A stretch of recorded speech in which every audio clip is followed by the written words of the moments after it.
JD శీలం గారు. JD శీలం గారు నమస్తే అండి.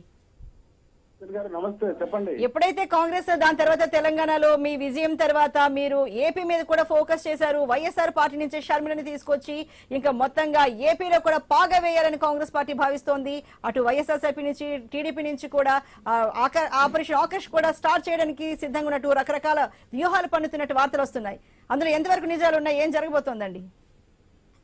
వార్తలు అయితే చాలా వస్తున్నాయండి. బట్ మేము ఒక్కటే, కాంగ్రెస్ రావాలి, కాంగ్రెస్ ఉండాలి అని చెప్పి అన్ని పార్టీల వారు మేము ఫీల్డ్ లో వెళ్ళినప్పుడు ఈ కాంగ్రెస్ ఉంటేనే బాగుంటుంది, అక్కడ బీజేపీ వారు తీరని ద్రోహం చేశారు ఆంధ్రప్రదేశ్ కి అనేటువంటిది ఒకటి కేంద్రం నుండి. ఎందుకంటే రాజధాని లేదు, ప్లస్ పోలవరం జీవనాడి అది లేదు, తర్వాత విశాఖపట్నం ఎంతో కష్టపడి మరి సాధించుకున్న విశాఖపట్నం స్టీల్ ప్లాంట్ ని అమ్మేసేదానికి ట్రై చేస్తున్నారు. ఈ చాలా ఉన్నాయి. ఈ రకంగా ఆంధ్రప్రదేశ్ కు రావాల్సినటువంటివి ఏవి కూడా ఇవ్వలేదు, ఇవ్వడానికి వారికి ఇష్టం లేదు అనేటువంటి అభిప్రాయం బీజేపీ ప్రభుత్వం వెళ్లిపోవాలి, కాంగ్రెస్ సెంటర్ లో రావాలని ఇప్పటి వరకు గత 2 నెలల క్రితం వరకు చాలా మంది ఆశపడ్డారు, అంటున్నారు కూడా. మీరందరూ ఏమిటి తిరగడం లేదని మమ్మల్ని కాస్త ఒత్తిడి చేస్తూ ఉండేవారు. ఈ 2-3 నెలల నుంచి కర్ణాటక తెలంగాణ పరిస్థితులు చూసిన తర్వాత ఇంకా కొంచెం జోష్ పెరిగింది. మేము యాక్చువల్ గా చెప్పాలంటే ఫర్ ద లాస్ట్ 2 years మేము ఫీల్డ్ లో తిరిగి రండి బయటికి రండి అంటే మేము వస్తున్నామయ్యా, కానీ మాకు పెన్షన్లు ప్రాబ్లం ఉంటాయి, తర్వాత కేసులు పెడుతున్నారు అనేటువంటి చాలా కారణాలు చెప్పారు. అవన్నీ దాని డీటెయిల్స్ లోకి నేను వెళ్ళడం లేదు. కానీ మెయిన్ గా ఏమిటంటే ముందు మేము ఆ జోష్ దాన్ని ఎలక్షన్ దగ్గరకు వచ్చినాయి కాబట్టి ఆ జోష్ ని మేము ఇంకా ప్రజల్లో తిరిగి మేము అంతా పెంపొందించుకోవాలని చెప్పి. అయితే శీలం గారు, అదే ఆ జోష్ ని ఇక్కడ ఏపీలో కూడా కంటిన్యూ చేయాలనుకుంటున్నారు, ప్రజలు తిరగాలనుకుంటున్నారు.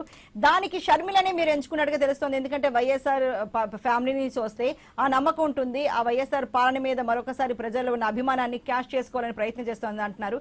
మరి షర్మిలనైతే ఖచ్చితంగా అంటే అధ్యక్ష పదవులు అప్పగించే అవకాశాలు మొత్తంగా దాదాపు ఖరారైనట్టు అనుకోవచ్చా అండి? మేము అధిష్టానం అడిగినప్పుడు చెప్పాము, మాకు ఎవరొచ్చి పార్టీని బలిష్టం చేసేటువంటి ప్రయత్నం పత్రికల్లో కూడా చెప్పాము. ప్రతి ఒక్కరిని ఎవరైతే పాత ప్రభుత్వాల్లో పనిచేశారో, గతంలో కాంగ్రెస్ గా క్రియాశీలకంగా ఉన్నటువంటి నాయకులు కొన్ని కారణాల వల్ల వేరే వేరే పార్టీలకు వెళ్లారు, వారందరినీ తిరిగి రమ్మంటున్నాం. ఎందుకంటే ఈ దేశానికి కాంగ్రెస్ కావాలి. ఆ బీజేపీని ఎదిరించలేనటువంటి రీజనల్ పార్టీస్ ఫెయిల్ అయ్యాయి కాబట్టి ఒక 5 సంవత్సరాలు తెలుగుదేశం పాలన చూశారు, ఇప్పుడు 4 సంవత్సరాలు వేరే జగన్మోహన్ రెడ్డి గారి ప్రభుత్వం పాలన చూశారు. ఈ రెండిట్లో మీరు గమనించండి, మీరు గుండె మీద చేయబెట్టుకుని ఎవరైనా నాగరికుడు అనేటువంటి వాళ్ళు ఎక్కడ ఈ ప్రాంతీయ పార్టీలు మోడీ గారిని ఎదిరించగలవా, ప్రత్యేక హోదా తీసుకురాగలవా, యువతకు ఉద్యోగం ఇప్పించగలవా, మనకు అమరావతి నిర్మించగలరా, మరలా ఇండస్ట్రీ స్టార్ట్ చేసి కేవలం వ్యవసాయ ఆధారిత ఆంధ్రప్రదేశ్ ని ఇండస్ట్రియల్ హబ్ గా చేసేటువంటి అవకాశం ఉన్నదా? ఈ బీజేపీ పరిస్థితులు అట్లా ఉంటే వీళ్ళిద్దరూ కూడా తెలుగుదేశం గాని వైసీపీ గాని అన్ని బిల్లులకి సపోర్ట్ చేశారే. ఇవన్నీ కూడా ప్రజలకు చెప్పి మరలా కాంగ్రెస్ ని పునర్నిర్మాణం చేసేటువంటి ప్రయత్నం అయితే చేస్తూ వచ్చాం. ఇప్పుడు తెలంగాణ గెలిచిన తర్వాత, కర్ణాటక గెలిచిన తర్వాత మాకు కొంత నమ్మకం పెరిగిన నమ్మకంతో ముందుకెళ్తున్నాం. ఎవరొచ్చినా కూడా ఆహ్వానిస్తున్నాం.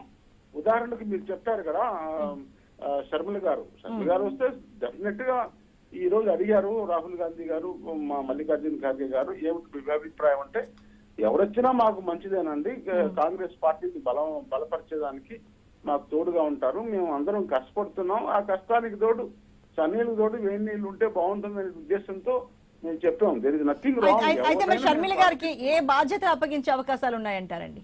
మీరందరూ సానుకూలంగా స్పందించారు, అధిష్టానం కూడా మిమ్మల్ని అడిగింది అంటున్నారు శీలం గారు. వాళ్ళు చూసుకుంటారండి. ఒకవేళ ఎప్పుడు వస్తారు అనేటువంటిది మాకు తెలీదు. ఏ ఆవు గారికి ఏ బాధ్యతలు ఇచ్చినా కూడా మాకేం అభ్యంతరం లేదు. ఎవరొచ్చినా వారి పరిస్థితులను బట్టి వారికి బాధ్యతలు ఇవ్వడానికి మేమందరూ సిద్ధంగా ఉన్నాం. మేమైతే చూసాం, అన్ని పదవులు అనుభవించాం. కాంగ్రెస్ పార్టీని మళ్ళీ పునర్నిర్మాణం చేసి యువకులకు పదాలు అప్పచెప్పి ఈ దేశ క్షేమం కొరకు, రైతు క్షేమం కొరకు, ముఖ్యంగా దళిత బహుజన బడుగు వర్గాల హితం కోరి కాంగ్రెస్ పార్టీ మీకు అండగా ఉంది, మేము ఉన్నాం అని చెప్పి గట్టి నమ్మకంతో ముందుకు వెళ్తున్నాం. అదే ప్రయత్నంలో రేపు 2వ తేదీ జనవరి 2 నుండి 11 వరకు, ఇప్పుడు మీరు చెప్పారు కదా షర్మిల గారు రాకముందే మేము ప్లాన్ చేసుకున్నాం. మేము ఏదైతే బడుగు బలహీన వర్గాలకు చెందినటువంటి కాంగ్రెస్ నాయకులు అందరం కూడా ఒక గ్రూప్ గా, ఒక టీమ్ గా వెళ్లి ఈ ప్రజా సంఘాలతో ఎవరైతే కాంగ్రెస్ పార్టీ అభిమానులు ఉన్నారో వారందరిని పిలిచి ప్రతి జిల్లాలో మీటింగ్ పెడుతున్నాము. తప్పనిసరిగా వచ్చే నెలంతా కూడా ఆ ప్రక్రియ కొనసాగుతుంది. మార్పు వస్తుంది, కాంగ్రెస్ వస్తుంది. మార్పు రావాలి, కాంగ్రెస్ రావాలి అనేటువంటిది, మార్పు రావాలి, కాంగ్రెస్ కావాలి అనేటువంటి నినాదంతో ముందుకెళ్తున్నాం. తప్పనిసరిగా ఎవరు వచ్చినా. అదే జేడీ శైలం గారు, మొన్న తెలంగాణ ఎన్నికలప్పుడే షర్మిల అప్పుడు కాంగ్రెస్ అధిష్టానంతో చర్చ జరిపినప్పుడు ఖచ్చితంగా ఆంధ్రప్రదేశ్ కి ప్రచార కమిటీ చైర్మన్ గా బాధ్యతలు కూడా ఆమెకు అప్పగించబోతున్నారనే వార్తలు అప్పుడే వచ్చాయి. అవును, వచ్చాయి. అయితే ఇప్పుడైతే మరి చూసుకుంటే షర్మిల గారు మీ పార్టీలో చేరడం వలన అది ఎవరికి నష్టం? వైఎస్ఆర్సీపీకి ఏమైనా నష్టం కలిగే అవకాశాలు ఉన్నాయంటారా, లేకపోతే టీడీపీ జనసేన కూటమికి నష్టం చేకూరే అవకాశాలు ఉన్నాయంటారా? మీరైతే చెప్పారు మా పార్టీ నుంచి, కాంగ్రెస్ పార్టీ నుంచి ఎవరైతే వెళ్ళిపోయారో ఆయా కారణాల రీత్యా వాళ్ళందరినీ తిరిగి వెనక్కి రమ్మంటున్నామని మీరే చెప్పారు. అయితే ఆ రెండు పార్టీలు ఎవరికి గట్టి దెబ్బ తగులుతుంది అనుకోవచ్చండి? అర్చన గారు, ముందు నేను బాగా పడిపోయి ఉన్నా. నేను లేచి నడిచి పరిగెత్తాలి. నా ప్రయత్నం నేను చేసుకుంటున్నాను. ఎవరికి నష్టం జరుగుతుంది, ఎవరికి అన్యాయం జరుగుతుంది, ఎవరికి లాభం జరుగుతుంది సెకండరీ. ముందు మేము మా అస్తిత్వాన్ని కాపాడుకొని మేము ఒక బాధ్యత కలిగినటువంటి పార్టీగా ఈ దేశానికి స్వాతంత్రం తెచ్చి ఎన్నో ఇండస్ట్రీస్ పెట్టి ఈ దేశం అన్ని విధాలు అభివృద్ధి చేసినటువంటి దేశం పాడు చేస్తుంటే మేము ఊరుకోలేమండి. ఈ దేశానికి కాంగ్రెస్ కావాలి. కాంగ్రెస్ కావాలనేటువంటి చాలా మంది అన్ని పార్టీలో ఉన్న నాయకుల అభిలాష అది. కాబట్టి మేము ముందు బలపడాలి అని ప్రయత్నం చేస్తుంటే దానివల్ల ఎవరికి లాభం ఎవరికి నష్టం అనేటటువంటి సెకండరీ. ఓకే. అయితే జేడీ శైలం గారు, కాంగ్రెస్ పార్టీ నుంచి వైఎస్ఆర్సీపీ పార్టీలో చూసుకుంటే కాంగ్రెస్ నుంచి వెళ్ళిన క్యాడర్ చాలా పెద్ద మొత్తంలో ఉన్నారు. మరి వాళ్ళెవరు, వైఎస్ఆర్సీపీకి చెందిన వాళ్ళు ఎవరైనా మీతో ఇప్పటికే టచ్ లో ఉన్నారండి? ఎందుకంటే రోజు రోజు చెప్పము, ఆ సమయం వచ్చినప్పుడు వాళ్ళే చెప్తారండి, మేము చెప్పాల్సిన పని లేదు. చాలా మంది అయితే ఉన్నారంటారు వైఎస్ఆర్సీపీకి చెందిన వాళ్ళు, చాలా మంది కాంగ్రెస్ పార్టీతో టచ్ లో ఉన్నారు ఏపీలో. వారు కూడా మాకు మీరు ముందుకు రండి, మీ వెనకాల మేమంతా వస్తాం అనేటువంటి చెప్తున్న వాళ్ళు గతంలో ఉన్నారు. మరి ఇప్పుడైతే నేను అడగడం లేదు.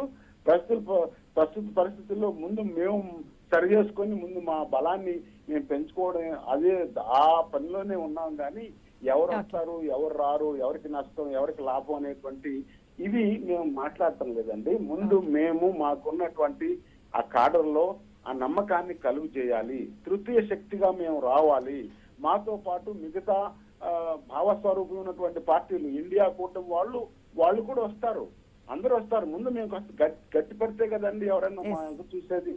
అందరం కలిసి కాంగ్రెస్ పార్టీని పునర్నిర్మాణం చేసే ప్రక్రియలో ఎవరొచ్చినా స్వాగతిస్తాం. కాంగ్రెస్ పార్టీ జెండా కింద మేము పనిచేయడానికి సిద్ధం అనేది వచ్చిన వాళ్ళందరినీ కూడా స్వాగతించి కాంగ్రెస్ పార్టీ బలపడే విధంగా, యువకులకు అవకాశాలు ఇచ్చే విధంగా మేము ముందుకు వెళ్ళాలని అనుకుంటున్నాం ప్రస్తుతం. ప్రభుత్వంతో చర్చలు విఫలం కావడంతో ఎమ్మెల్యేల ఇళ్ల ముట్టడి